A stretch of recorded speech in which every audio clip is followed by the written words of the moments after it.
알베르 까미 에세이 다시 4. 알베르 까미 지음 장소미 옮김 사막 장 그르니에에게 프랑스의 철학자, 에세이스트 까미의 고등학교 철학 교사였고 이후 까미의 인생에 지대한 영향을 끼치며 교류하였다. 산다는 것은 확실히 표현하는 것과는 다소 상반된다. 토스카나파 거장들에 따르면 그것은 3번에 걸쳐, 즉 침묵, 불꽃, 부동 상태 속에서 증언하는 것을 뜻한다. 토스카나 화가들의 그림 속 인물들이 실은 피렌체나 피사의 거리에서 매일 마주치는 사람들이라는 사실을 깨닫기까지는 오랜 시간이 걸린다. 하기야 우리는 언젠가부터 주위 사람들의 진정한 얼굴을 볼 줄 모르게 되었다. 우리는 이제 우리의 동시대인들에게 더는 눈길을 돌리지 않는다. 그저 그들에게서 우리의 행동 방침의 유용한 방향성이나 규칙을 찾는 데만 급급할 뿐이다. 우리가 그들의 얼굴에서 선호하는 건 더할 수 없이 달고 다른 시이다. 하지만 조토나 피에로 델라 프란체스카 같은 거장들, 그들은 인간의 감정이 하잘것 없다는 것을 간파하고 있다. 사실 마음쯤이야 누구에게나 있다. 하지만 삶에 대한 사랑이 근간이 되는 단순하면서도 영원하고 원대한 감정들, 그러니까 증오, 사랑, 눈물, 기쁨은 인간 속 깊은 곳에서 자라나 그의 운명의 얼굴을 빚는다. 이를테면 지오티노의 그림 매장에서 그리스도를 매장하기 전에 죽은 아들을 품에 안은 성모 마리아의 이를 악문 고통 같은 것 말이다. 토스카나 성당들의 거대한 마에스타들 속에서 집단으로 등장하는 천사들의 얼굴은 무한 복사라도 한 듯 천편일률적이지만 나는 이 묵묵하면서도 열정적인 각각의 얼굴들에서 고독을 감지한다. 이 그림들의 진정한 목표는 바로 생생한 시각적 아름다움과 성서의 일화 구현, 미묘하고 섬세한 감정 표현, 그리고 감동이다. 그야말로 시인 것이다. 그러나 중요한 건 진실이다.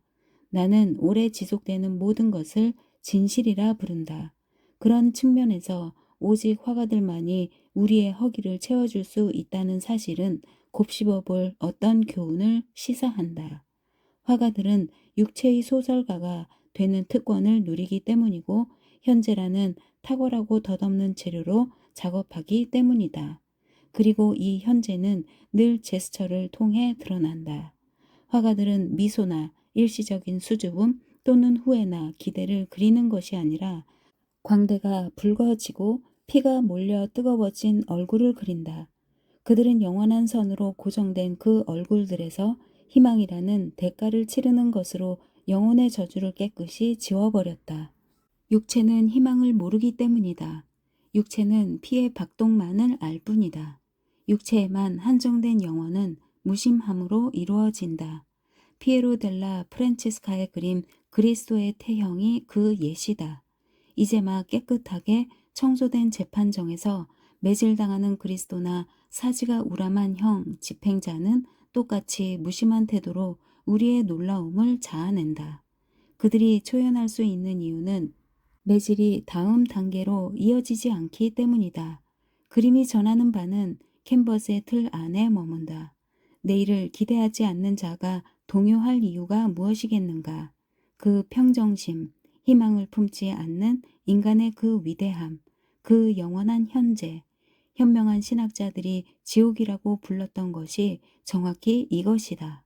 지옥은 다들 아는 것처럼 고통받는 육체이기도 하다. 토스카나파 화가들이 주목한 것은 바로 이 육체이지 육체의 운명이 아니다. 예언적인 그림이란 없다.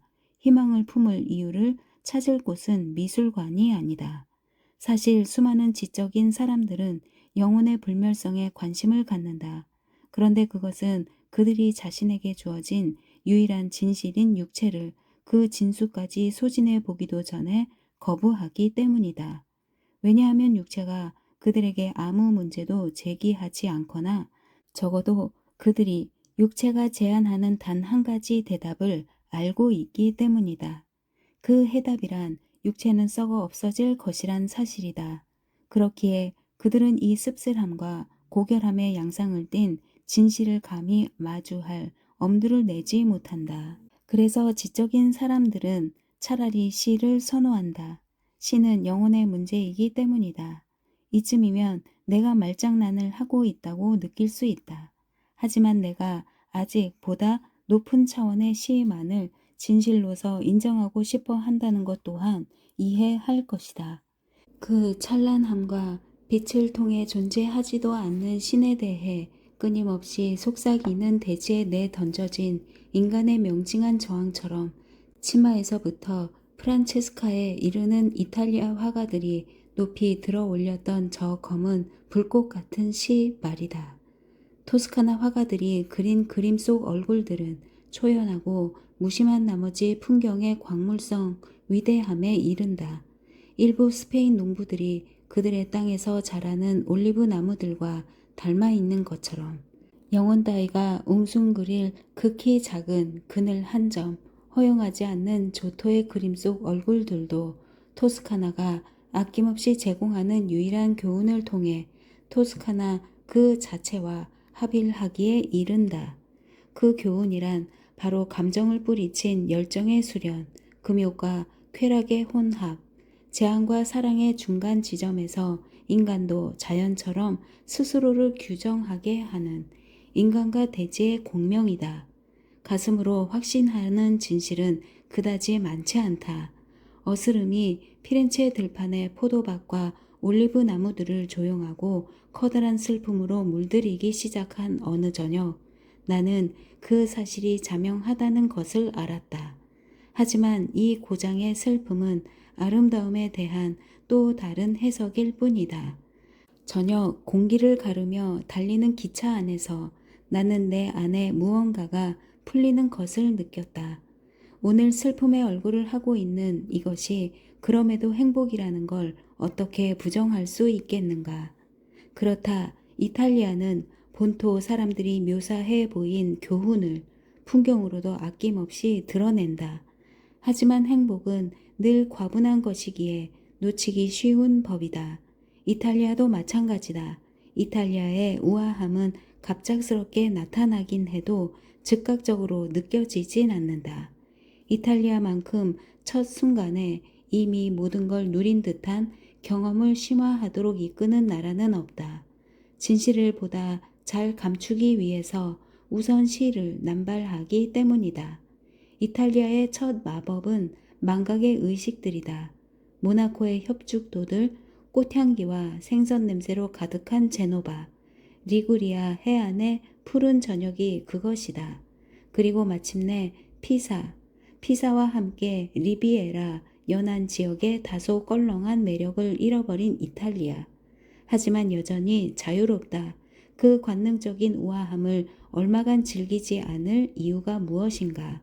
더구나 이곳에 있는 동안 나는 아무 제약도 받지 않으니 할인된 기차표 탓에 일정 기간 동안 내가 선택한 도시에 꼼짝없이 머물러야 하기에 여행자의 쫓기는 즐거움을 맛볼 수 없게 되었다. 이 도시에 떨어진 첫날 저녁에 나는 사랑하고 이해할 인내심을 무한대로 발휘할 수 있을 것 같은 기분이었다. 피곤하고 허기진 채로 피사에 들어서니 기차역 앞 대로에서 젊은이들이 대부분인 군중을 향해 사랑 노래를 쏟아내는 열대의 확성기가 고막을 찢을 듯 요란하게 날 맞는다. 나는 내가 기대하는 것이 무엇인지 이미 알고 있었다. 그것은 이 생의 약동 뒤에 찾아올 특별한 순간이리라. 카페들이 문을 닫고 돌연 침묵이 거리를 다시 점령하면 나는 짧고 어둑한 골목길들을 지나 시내로 갈 것이다. 조명을 받아 황금빛으로 빛나는 검은 아르노 강물, 노란색과 초록색 불빛으로 반짝이는 기념 건축물들, 인적이 끊긴 도시 밤 10시에 피사를 침묵과 물과 돌들의 기이한 무대로 변신시킨 그토록 급작스럽고 노련한 이 마법을 어떻게 묘사할까. 그때도 이런 밤이었어. 제시카. 이 독보적인 무대에 셰익스피어 희곡 속 연인들의 목소리로 등장하는 신들이라니. 꿈이 우리에게 손을 내밀면 우리도 다가갈 줄 알아야 하는 법. 사람들을 이곳에 오게 하는 보다 내밀한 노래. 이탈리아의 깊은 밤 속에서 첫 화음들이 이미 내 귀에 느껴지는 듯하다. 내일, 오직 내일이 되어서야 비로소 들판은 아침 햇빛 속에서 점차로 모습을 드러낼 것이다. 하지만 오늘 밤 나는 여기서 신들 중에 신이 되어 사랑에 달든 발걸음으로 도망치는 제시카 앞에서 나의 목소리를 로렌조의 목소리에 대입한다. 하지만 제시카는 핑계일 뿐 로렌조의 그 사랑의 격정은 제시카를 넘어선 것이다. 그렇다. 나는 그렇게 믿는다. 로렌조는 제시카를 사랑한다기보다 자신이 그녀를 사랑하도록 허락해 준 것을 고마워하는 것이다. 그런데 오늘 밤에 왜 베니스의 연인들을 떠올리며 베로나의 연인들은 있는단 말인가? 이곳에 어떤 것도 불행한 연인들을 귀해하게 하지 않기 때문이다. 사랑 때문에 죽는 것만큼 헛된 일은 없다. 기필코 살아야 하리라. 살아있는 로렌조가 장미꽃 나무가 곁에 심어진 채 땅속에 묻힌 로미오보다 낫다. 그러니 살아있는 이 사랑의 축제 속에서 어떻게 춤추지 않을 수 있을까?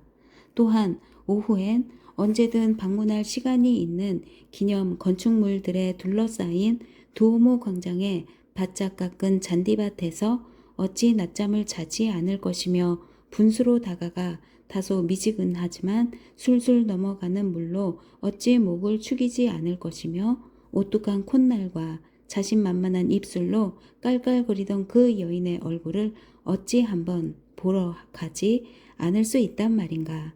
다만 이 임무는 한 차원 더 높은 계시의 준비임을 이해해야 한다. 그것은 디오니시아의 신도들을 엘레우시스로 이끄는 찬란한 행렬과도 같다. 인간은 기쁨 속에서 계시의 교훈을 준비하고 도취 상태가 최고조에 이르면 육체가 자각하여 검은 피로 상징되는 신성한 신비주의 교회의 축성을 받는다. 처음 접한 이탈리아에 대한 열광 속에서 길어올린 자기망각. 이것이 우리를 희망에서 해방시키고 우리의 역사에서 우리를 빼내는 교훈을 준비한다. 그러니 우리가 유일하게 기다렸던 우리를 열광시키는 동시에 소멸하고 말 행복을 움켜쥐듯이 육체와 순간이라는 이중의 진실, 그 아름다움의 장관에 어떻게 매달리지 않을 수 있겠는가. 가장 혐오스러운 유물론은 우리가 흔히 생각하는 유물론이 아니라 우리에게 죽은 사상을 살아있는 현실로 믿게 하는 유물론. 우리 안에서 영혼이 죽어 없어질 것에 대해 우리가 기울이는 집요하고도 명료한 관심을 불모의 신화로 돌리려는 유물론이다.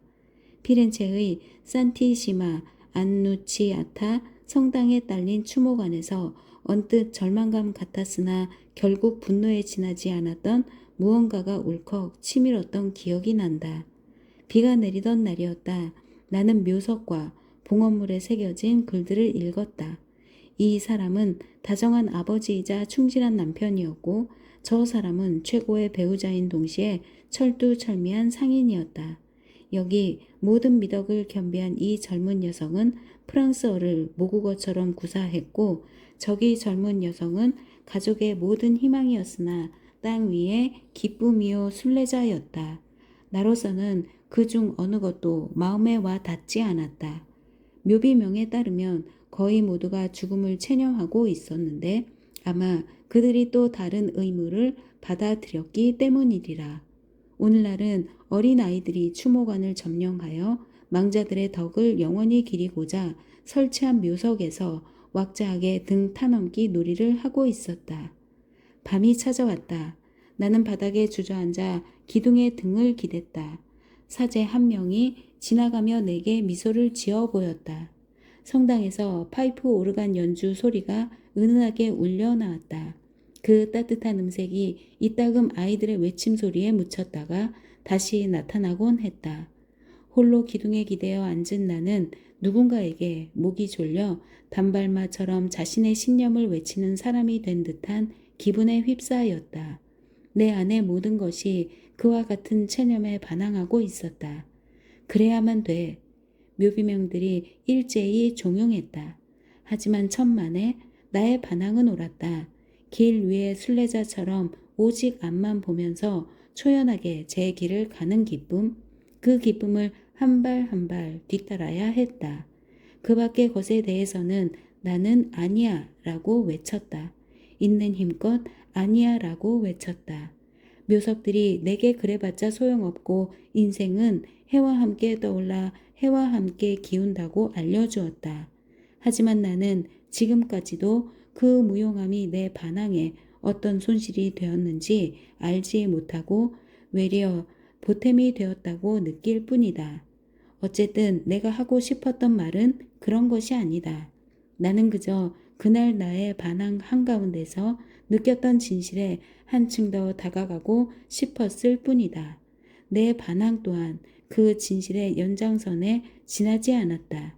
산타마리아 노벨라 수도원이 뒤늦게 피어난 작은 장미꽃들부터 피렌체에서 일요일 아침에 마주친 얇은 원피스 속에서 두 가슴이 자유로이 물결치고 입술이 촉촉했던 여인들에 이르기까지의 진실 말이다. 그 일요일 매 성당 모퉁이에는 물방울이 아라리 맺힌 탐스럽고 눈부신 꽃들이 진열되었는데 나는 거기서 어떤 보상과 동시에 일종의 순진성을 보았다. 그 꽃들에게도 저 여인들과 마찬가지로 후덕한 풍만함이 있었고 내게는 둘 중 하나를 욕망하는 것이 다른 하나를 탐하는 것과 별반 다르지 않게 여겨졌다. 똑같이 순수한 마음이면 충분했다. 인간이 자신의 마음이 순수하다고 느끼는 건 흔히 있는 일은 아니다. 하지만 적어도 그런 순간이 왔을 때 인간의 의무란 자신을 그토록 특별하게 정화시킨 것을 진실이라고 불러야 한다는 것이다. 비록 다른 이들에게는 그 진실이 불경스럽게 보일지라도 말이다. 어느 날에 내 생각이 그 경우이다. 피렌체 근교 피에솔레에 위치한 프란체스코회 수도원에 들러 월계수 향기를 흠뻑 맡으며 오전 시간을 보낸 날이었다. 나는 붉은 꽃들과 태양, 노란색과 검정색 무늬의 벌떼들로 터져나갈 듯한 작은 마당에 오래도록 머물렀다. 마당 한 구석엔 초록색 물뿌리개가 놓여 있었다. 이곳으로 건너오기 전에는 수도승들의 방에 가서 책상마다 놓인 해골을 보았는데 이제는 이 정원이 그들이 받는 영감을 증언하고 있었다. 나는 질비한 실 편백나무들이 한눈에 펼쳐진 도시를 굽어보는 언덕을 따라 피렌체로 돌아오던 중이었다. 내게는 세계의 저 찬란함, 저 여성들과 꽃들이 수도승들을 정당화해 주고 있는 것처럼 보였다. 이 정당화가 빈곤의 극단은 늘 세계의 풍요며 호사와 맞닿아 있기 마련이라는 것을 아는 모든 사람들에게도 적용된다는 확신은 없었다. 수도원의 돌 기둥과 꽃들 사이에 갇혀 지내는 저 프란체스코 회 수도승들의 삶과 알제의 파도반이 해변에서 1년 내내 태양을 만끽하는 저 젊은이들의 삶에서 나는 어떤 공통된 울림을 느꼈다. 옷이든 세속이든 그들의 벗는 건 더 위대한 삶, 또 다른 삶이 아니라를 위한 것이다. 그것은 적어도 없다라는 단어의 사용이 유일하게 가치 있는 경우다. 벌거 벗는다는 것은 늘 육체적 자유의 의미를 손과 꽃들의 화합, 인간의 본성에서 해방된 인간과 땅이 맺은 사랑의 동맹을 담고 있다. 오, 이것이 아직도 내 종교가 아니라면 나는 당장 개종하리라. 아니, 이것은 신성모독이 될 수 없다. 마찬가지로 조토의 그림 속 프란체스코회 성인들의 내적 미소가 행복의 취미가 있는 이들을 정당화한다고 말하는 것 또한 신성모독이 될 수 없다. 왜냐하면 신화는 종교에 대해, 시가 진실에 대해 그러하듯 삶에 대한 열정 위에 덧씌워진 우스꽝스러운 가면일 뿐이니까. 한 발 더 나아가 보자. 피에솔레에서 빨간 꽃들을 코앞에 두고 사는 똑같은 사람들이 각자의 방에선 해골을 앞에 두고 명상의 자양분으로 삼고 있다. 그들의 창엔 피렌체가, 그들의 책상엔 죽음이 놓인 것이다. 절망이 어느 정도 연속되면 그 속에서 기쁨이 피어날 수도 있다. 삶의 온도가 일정 수준에 도달하면 영혼과 피가 섞여 모순에도 편안해지고 신앙과 의무에도 무심해진다. 그러니 어느 거침없는 손길이 자신의 별난 명예관념을 피사에 담벼락에 다음과 같이 요약했다 한들 더는 놀랍지도 않다. 나 알베르토는 내 누이와 사랑을 나누었다. 이탈리아가 근친상간의 땅이라거나 보다 명확하게는 최소한 근친상간을 고백하는 땅이라는 것이 더는 놀랍지 않다. 왜냐하면 아름다움에서 불멸로 향하는 길은 험난하지만 확실하기 때문이다. 지성은 아름다움 속에 빠져 허무의 식사를 한다. 위대함의 목이 매는 저 풍경 앞에서 인간의 생각 하나하나는 인간을 점차로 지워나간다. 그렇게 곧 무수한 억압적인 신념들에 의해 부정당하고 가려지고 다시 가려지고 흐릿해진 인간은 이제 세계 앞에서 수동적인 진실만을 알 뿐인 형체로 불분명한 이 작은 점, 혹은 그것의 색깔, 혹은 그것의 태양에 불과해진다. 그토록 순수한 풍경은 영혼을 메마르게 하고 그 아름다움은 견디기 힘들다. 돌과 하늘과 물의 복음서엔 아무것도 부활하지 않는다고 정해져 있다. 이제 가슴속 깊은 곳에 있는 이 찬란한 사막에서 이 고장 사람들에게 유혹이 시작된다. 혹여 고귀한 정신의 사람들이 그 고결한 스펙터클 앞에서 아름다움의 희박한 공기를 마시며 위대함과 선의에 결합될 수 있다는 것에 설득되지 않는다 한들 무엇이 놀랍겠는가. 지성을 완성시킬 신을 갖지 못한 지성은 지성을 부정하면서 신을 찾는다. 역사상 가장 타락한 교황으로 유명한 로드리고 보르자 교황 알렉산드르 6세는 바티칸에 당도하여 외친다. 이제 신께서 우리에게 교황권을 주셨으니 서둘러 누려볼지어다. 그리고 말대로 행했다. 서둘러라니. 그야말로 적절한 표현이다. 그 말에선 이미 충족된 인간들 특유의 절망이 느껴진다. 어쩌면 내가 착각하는 것일지도 모른다. 왜냐하면 어쨌든 나는 피렌체에서 행복했고 나 이전에 숱한 다른 사람들도 그러했기 때문이다. 한 존재와 삶 사이의 단순한 일치가 행복이 아니라면 대체 무엇을 행복이라 부른단 말인가. 또한 장수하고 싶은 욕망과 죽을 운명에 대한 이중의 자각이 아니라면 대체 어떤 조화가 더 온당하게 인간과 삶을 이어줄 수 있단 말인가. 여기서 우리는 적어도 아무 것에도 기대지 말아야 한다는 것과 오직 현재만을 우리에게 덤으로 주어진 유일한 진실로서 간주할 수 있다는 것을 배운다. 이런 말이 들리는 듯하다. 이탈리아, 지중해 등 고대의 땅들은 인간을 척도로 건설된 거잖아. 하지만 그곳이 어디란 말인가? 내게 길을 가르쳐 달라. 내가 나의 척도와 만족을 찾기 위해 두 눈을 부릅뜨도록 내버려 두란 말이다. 아니, 그럴 것도 없이 눈에 보인다. 피에솔레, 제밀라, 그리고 햇빛을 받고 있는 항구들이, 인간의 척도, 침묵과 죽은 돌들, 그 밖의 모든 것은 역사의 것이다. 하지만 여기서 그쳐선 안 된다. 왜냐하면 행복이 낙관주의와 꼭 불가분의 관계란 법은 없으니 말이다. 행복은 사랑과 연결되어 있다. 사랑은 낙관주의와는 다르다. 행복 그 자체보다 행복의 약속을 선호하게 될 만큼 행복이 쓰라리게 느껴질 시간과 장소를 나는 안다. 하지만 그건 그 시간과 장소에서 내가 사랑할 마음이, 그러니까 체념하지 않을 마음이 충분하지 않았기 때문이기도 하다. 여기서 말해야 하는 것은 대지와 아름다움이 펼치는 축제 속으로 인간이 들어간다는 것이다. 왜냐하면 그곳에 입장하는 순간 인간은 새 신도가 마지막 베일을 벗듯 신 앞에서 티끌 하나 남김없이 개인을 포기하기 때문이다. 그렇다. 행복을 하잘것없어 보이게 하는 더 높은 행복이 있다. 피렌체에서 나는 보볼리 공원의 가장 높은 곳, 올리브나무 언덕과 지평선까지 뻗은 도시의 고지대들이 조망되는 난간까지 올라갔다. 언덕마다 서 있는 올리브나무들이 가느다란 연기처럼 뿌옇게 보였고, 이 올리브나무들이 이룬 옅은 안개를 배경으로 실 편백나무들이 물줄기처럼 뚜렷이 솟아올라 가까이 있는 것들은 초록색으로, 멀리 있는 것들은 검은색으로 보였다. 지푸른 하늘엔 뭉실한 구름들이 얼룩을 만들었다. 오후가 끝나감에 따라 햇빛이 은색으로 변하면서 사위가 고요해졌다. 언덕 꼭대기들이 구름 속에 잠겼다. 미풍이 불어와 얼굴을 스치는 것이 느껴졌다. 미풍과 함께 언덕들 뒤로 커튼이 열리듯 구름이 흩어졌다.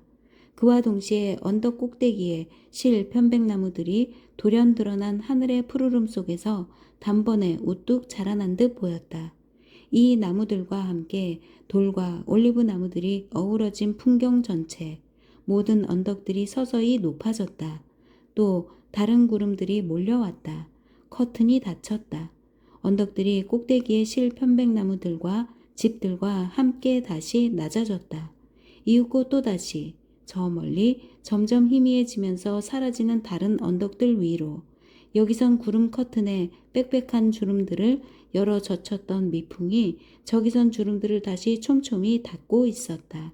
세계의 이 커다란 호흡 속에서 똑같은 미풍이 몇 초 간격으로 다시 불어왔고, 돌과 공기의 테마를 변주하는 세계 차원의 푸가를 점점 더 드문드문 되풀이했다. 연주가 거듭되면서 테마가 한 음씩 낮아졌다. 조금 멀리 떨어진 곳에서 그 연주를 들으며 나도 한결 차분해졌다. 마음을 건드리는 이 경치의 끝에 이르자 대지 전체의 노래 같은 숨을 몰아쉬며 다 함께 몰려가는 저 언덕들의 탈주가 한눈에 들어왔다. 수백만의 눈들이 이 풍경을 응시했다는 걸 안다. 내게는 이 풍경이 하늘의 첫 미소와 같았다.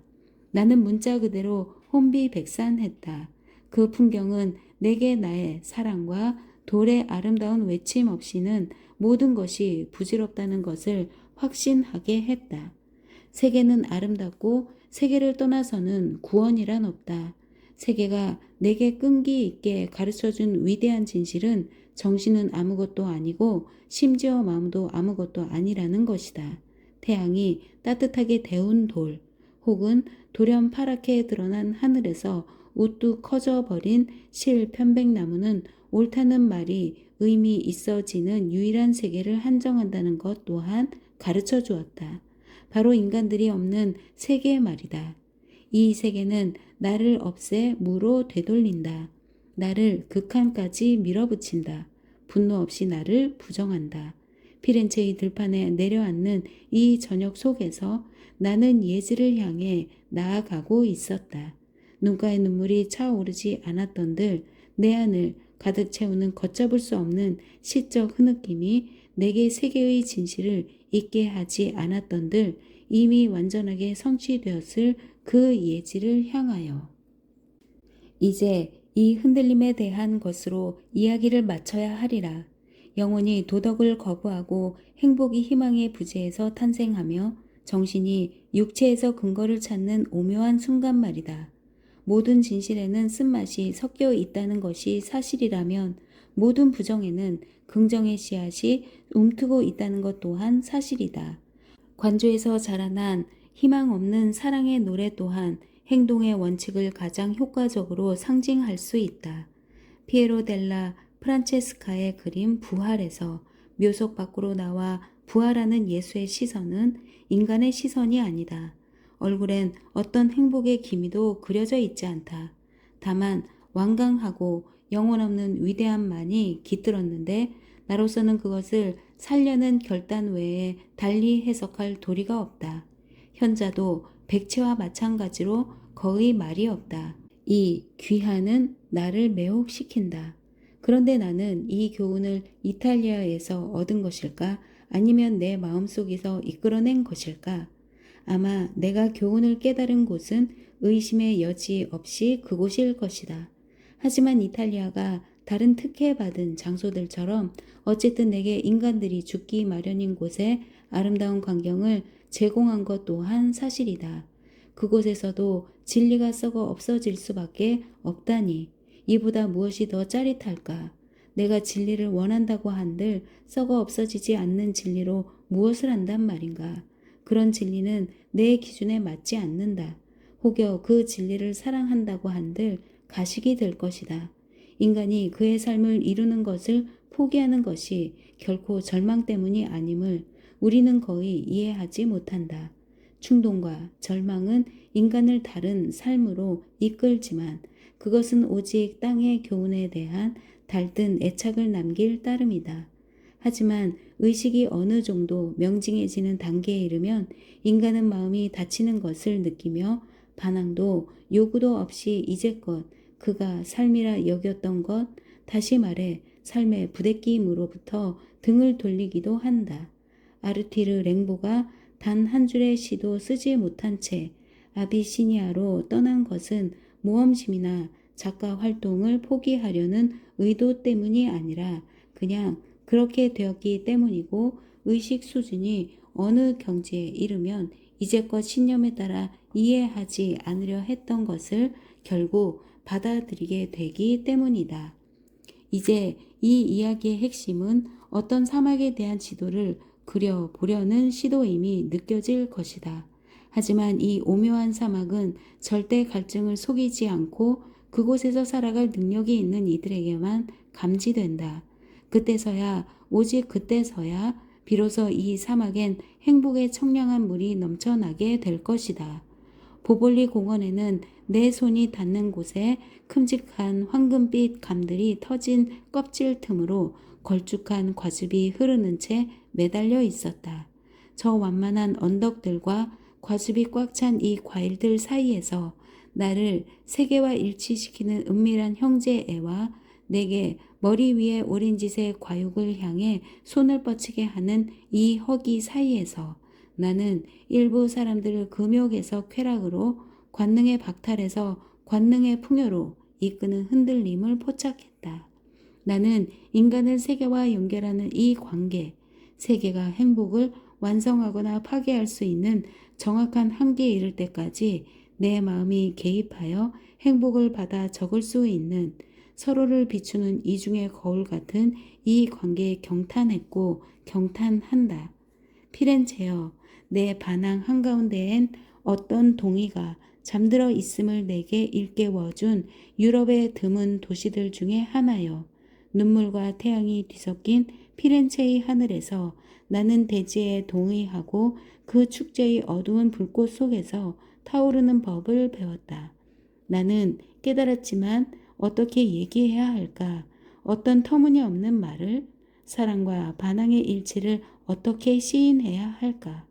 대지여, 신들에게 버림받은 이 황량하고 거대한 사원에서 나의 모든 우상들은 진흙 발을 하고 있으니